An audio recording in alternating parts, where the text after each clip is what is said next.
Hello everyone, my name is Lowko, and welcome to a new StarCraft II video. Now today I got a little bit of a different thing once again.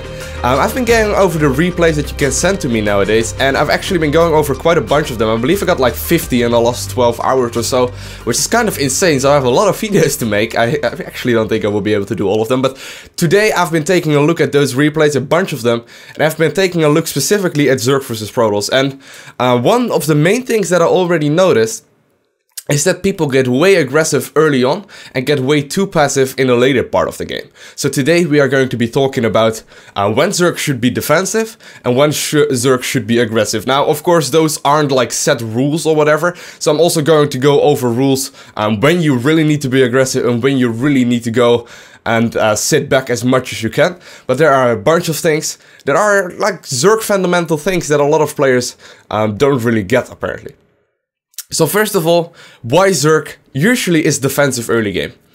Now, first of all, we need to take a look at Zerg Economy. How does Zerg Economy work? Well, obviously we have hatcheries, right? Hatcheries produce larvae. We have queens that can also make larvae. So we can get a lot of larvae happening already early on in the game. Which basically comes down to that we can make like 20 drones in a minute, so 20 workers in a minute. Where the Terran player can maybe make like 5 in a minute or something. I don't really know. I haven't done the exact math on it, but it's obvious Zerg has the ability to make a lot more workers than any other race. Now, from income comes army eventually, right? If you have more income, you will eventually be able to get bigger army than your opponent. That is just economics basics. Let's say I have 2,000 minerals per minute income and my opponent is only 1,000. As long as I just keep being aggressive, I know that I eventually will be able to kill him just because I will have a bigger army. That is one of the main rules that you always need to think about when playing Zerg. Is my economy bigger than my opponent? No, I need to get a bigger economy up because I will be able to eventually overrun him.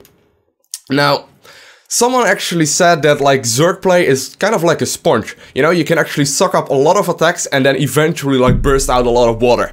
I know it sounds kind of lame like that, but it's actually kind of true because the early game Zerg usually evolves about around getting as defensive as possible and getting as big as an economy up without dying, pretty much. Now, the Terran players usually, let's say Zerg versus Terran players usually have this concept of being really aggressive and trying to actually kill the Zerg economy early on, and then thus giving them a bigger advantage economy-wise and eventually get them a bigger army. Now, there are a few reasons why people, and why Zerg players specifically, get really aggressive in certain games.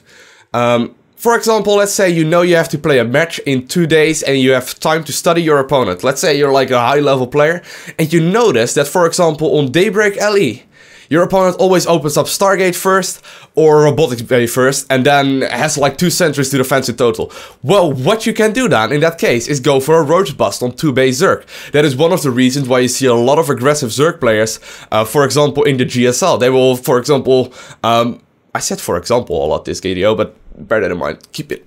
Just forget about it. But that's one of the reasons why they get aggressive, right? They know their opponent, they know that they will go for a certain build, most likely on the map, so why not give it a try, because you will know that you will be able to win early on. Now, that is a very specific situation in where aggressive play will be very rewarding, because you know, your opponent will most likely assume that you are going to be defensive, like 99% of the Zerg players will do, and you will all of a sudden slam it in the face because you have the knowledge that he has only 2 sentries to defend early on and he will simply not be able to push you back. Now, that is one of the rules, or one of the reasons why Zerg players can get really aggressive. Another one would be a hole in the current metagame. What you see, for example, right now in Zerg vs Protoss, in Heart of the Swarm, is a lot of Zerg players actually, or a lot of Protoss players rather, actually go for a Nexus first, and then get aggressive with a Zealot and a Stalker. And what I've been doing in the last last week or so, is actually just go for a 2-base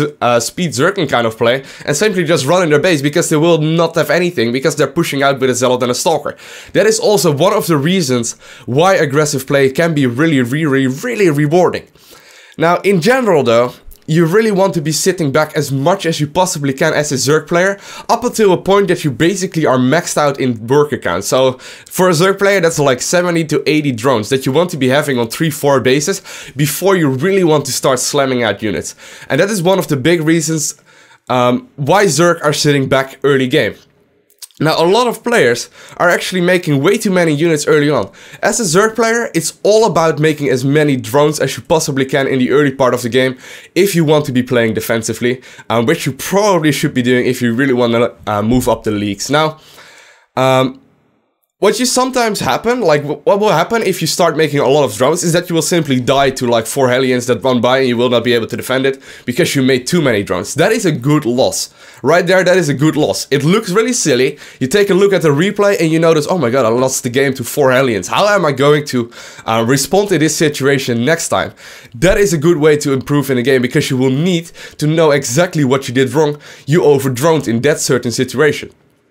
Now, the worst thing to do is to make like a few units every now and then go back to droning, and then make a few units again and then go back to droning. That is actually not what you want to be doing, because if you could have had those drones up a minute earlier, they would have been a lot stronger, and you would have just got a lot more resources from those drones that you could have made earlier. Now, what I would advise you to do is really follow a really solid build order. I've made videos about this I've been making videos about build orders for a long time, but I think that is the basics of getting a lot of workers up in the early part of the game, and a great way to improve in StarCraft II. Now, I want to thank you guys all for watching. Hope you guys learned something from this video. So I want to advise you all, play very defensive, hit the like button and the favorite button if you enjoyed, as well as to subscribe if you want to see more. And I want to thank you guys all for watching. Have an awesome day, don't forget to smile, and hopefully I will see you again. Bye!